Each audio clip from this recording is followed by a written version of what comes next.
I mean, listen, please understand the oil markets. There's an enormous shortage of oil. There's a physical shortage of oil.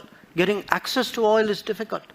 I mean, a country like India would be crazy to get oil from somebody and sell it to somebody else. I mean, this is nonsense. तो दोस्तों अब तो भारत ने मौके का फायदा उठाते यहाँ पर चौका मार दिया है। दरअसल अब 50 गुना हमारा इंपोर्ट बढ़ चुका है रूसी कच्चे तेल का, बिकॉज इन लोग ने भारत के लिए दाम ही इतने सस्ते कर डाले कि अब भारत के भी जो वेंडर्स है जो निकले हैं ऑयल की तलाश में, वो लोग भी अब भर भर कर रशिया से सस्ता कच्चा तेल आयात कर रहे हैं। वैसे यूक्रेन के युद्ध के बाद अमेरिका, यूरोप समेत तमाम सारे देशों के प्रतिबंध झेल रहे रशिया ने भारत को अपना तेल काफी सस्ते दाम में बेचने की पेशकश की और अब तो भारतीय कंपनी ने इस मौके का फायदा उठाते हुए इसकी शुरुआत भी कर दी है।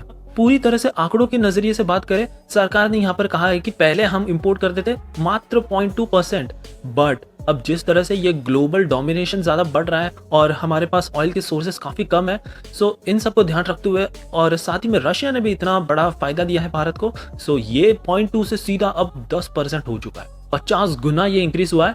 एक कंपैरिजन के लिए मैं आपको बता दूं कि सऊदी अरब को भी हमने पीछे छोड़ दिया है। रूस ने भारत को कच्चे तेल बेचने के मामले में अब पिछले ही महीने की बात है सऊदी अरब को पीछे छोड़ दिया और दूसरा सबसे बड़ा अब सप्लायर बन गया है। पिछले ही महीने करीब 2.5 करोड़ बैरल कच्चे तेल का आयात किया है हमारे सप्लायर्स ने, से तो भारत अपनी 85% जितनी भी ऑयल की रिक्वायरमेंट है सब इंपोर्ट से ही हम पूरा करने में लगे हुए हैं। अब भी ग्लोबल मार्केट में कच्चे तेल का भाव तो आसमान छूता जा रहा है, $150 के आसपास ये पहुंच गया है। रूस ने अब हमें महज $30 प्रति बैरल के भाव से क्रूड ऑयल बेचने और सप्लाई करना स्टार्ट कर दिया है और इसका बेनिफिट हमें यह भी मिल जाता है कि ट्रांसपोर्टेशन में जो कॉस्ट ज़्यादा लग जाती थी तो वो भी अब काफ़ी हद तक मैनेज हो रही है और इससे पेट्रोल डीजल की कीमतें हमारे बाजार में अब भी फिलहाल एक लेवल पोजीशन पे है, स्तर है, ज़्यादा उड़ नहीं रहे दाम।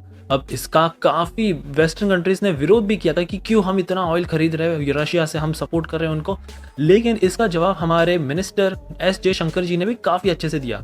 इस वीडियो को आप खुद देख सकते हो। Purchasing this oil for national interest, India is being asked, are you funding this war? So, look, I mean, I don't want to sound argumentative, but then tell me if buying Russian gas is not funding the war? I mean, why is it's only Indian money and oil coming to India which funds, but it's not gas coming to Europe which funds? I mean, look, somewhere, I mean, let's be a little even-handed out here. Why if countries in Europe and the West and the United States are so concerned, why don't they allow Iranian oil to come into the market? Why don't they allow Venezuelan oil to come into the market? I mean, they've squeezed every other source of oil we have. And then say, okay, guys, you must not go into the market and get the best deal for your people. I don't think that's a very fair approach.